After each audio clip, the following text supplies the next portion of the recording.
Bismillahirrahmanirrahim. Assalamualaikum warahmatullahi wabarakatuh. Saya Dr. Muhammad Nasir dari Kolbu Madani.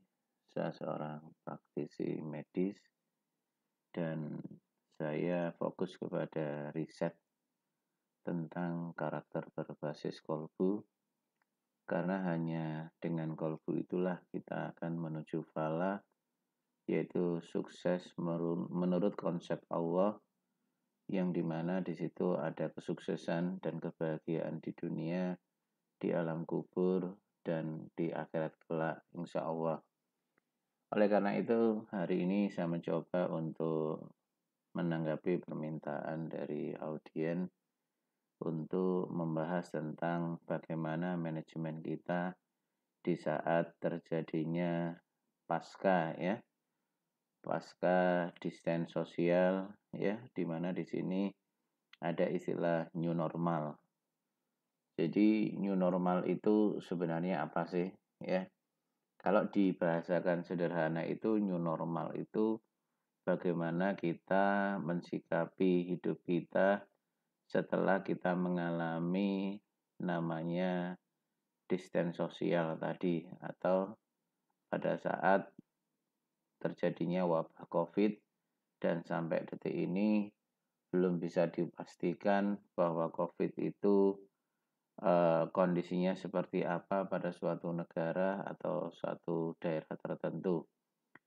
Jadi di mana di sini kita tetap menjaga diri kita, tapi tetap harus berlatih untuk produktif. Sederhananya seperti itu. Dan mungkin dengan adanya perubahan tatanan orang bersosial, dan tatanan orang di dalam mewujudkan produktivitas, banyak manusia itu mengalami kesulitan dalam beradaptasi, dan saat ini memang seolah-olah apa-apa yang kemarin bisa dijalankan dengan mudah, dengan tatap muka dan lain sebagainya, saat ini tidak bisa lagi. Jadi kita banyak mengandalkan pada kondisi di mana di situ menggunakan digital, menggunakan online dan lain sebagainya. Dan itu tidak perlu saya bahas karena memang insya Allah sudah banyak yang membahas, para pakar yang ada. Di sini saya cuman menggarisbawahi bahwa kita alhamdulillah sebagai seorang muslim di sini Allah itu jauh-jauh hari sudah menceritakan, sudah memberikan gambaran kepada kita. Karena memang Islam itu agama yang sempurna, dan Islam itu kafah, menyeluruh. Dan di sini Allah mengatakan, di dalam konsep umumnya Allah itu mengatakan bahwa di dalam Quran surat Al-Baqarah ayat 45 dan 46, di situ Allah mengatakan, Allah berfirman, A'udzubillahi minasyaitonirrajim, wasta'inu bisabri wassholah wa innaha lakabiratun illa alal qasiin. Itu ayat yang ke-45, artinya, dan mohonlah pertolongan kepada Allah dengan sabar dan sholat.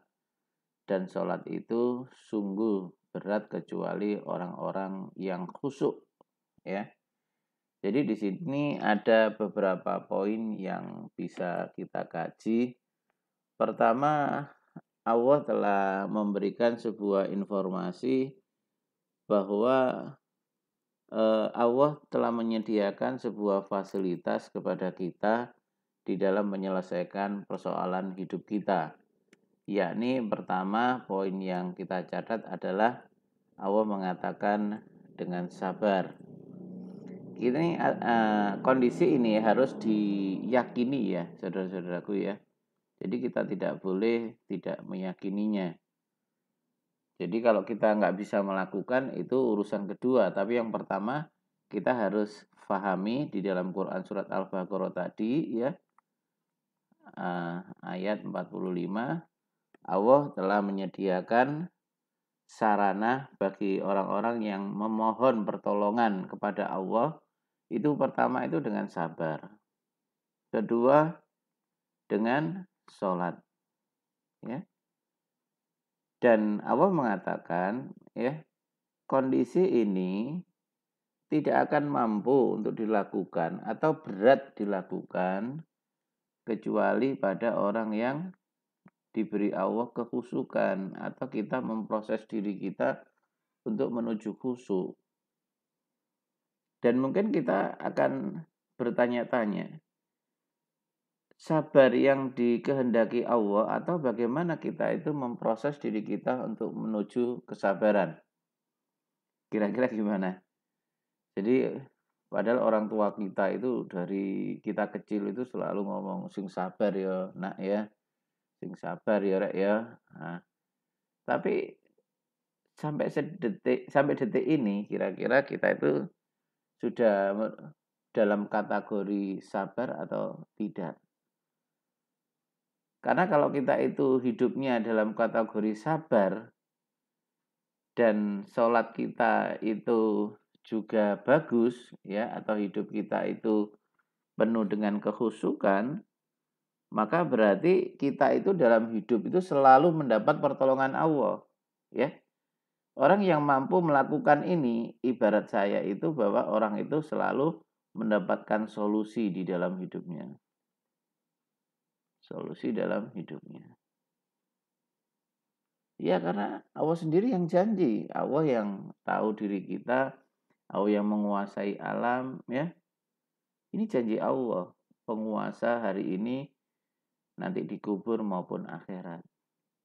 Kembali lagi pertanyaannya, bagaimana kita itu bisa menuju sabar? Kalau menurut saya, ya yang saya pelajari selama ini, kita akan sulit untuk menuju sabar, ya sekali lagi, kita akan sulit menuju sabar jika fondasi pertamanya ini tidak kita bangun. Yakni apa? Syukur. Ya. Kalau orang tidak pandai bersyukur, biasanya orang itu lemah kesabarannya. Karena syukur ini lawannya kufur. Jadi orang yang syukur itu secara umum adalah orang yang menerima apapun yang Allah berikan kepada kita dan kita yakini itulah yang terbaik buat kita saat ini. Tapi kalau orang kufur, orang yang protes aja. Dikasih iki kurang, dikasih itu masih mengeluh dan lain sebagainya.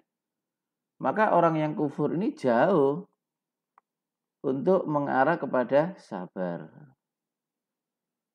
Tapi kalau syukur, ya orang itu pandai bersyukur, maka orang itu berpeluang untuk bisa menjadi apa? Sabar. Karena pada saat orang itu bersyukur itu, orang itu akan bisa menempatkan apa-apa yang diberikan oleh Allah.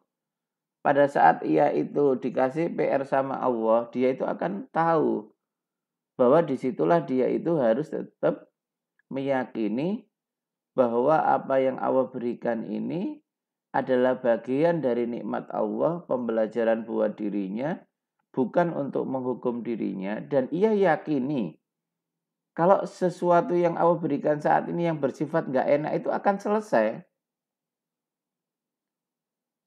Jadi disitulah letak kesabarannya. Tapi di saat tertentu, orang sabar pun menyadari pada saat satu sisi kita itu mendapatkan sebuah PR yang harus kita selesaikan, bukan berarti kita tidak produktif. Tidak menjadi orang yang menjadi agen sosial, pemberi dari nikmat-nikmat Allah yang lainnya yang Allah titipkan kepada kita, kepada orang-orang yang berhak. Jadi sabar itu adalah kemampuan seseorang itu menempatkan pada tempatnya. Itulah sabar sebenarnya. Jadi bisa ya difahami ya kondisi seperti ini. Dan kita coba lanjutkan pada sesi berikutnya ya, biar nggak terlalu panjang. Terima kasih, saya Dr. Muhammad Nasir dari Kolbu Madani. Assalamualaikum warahmatullahi wabarakatuh.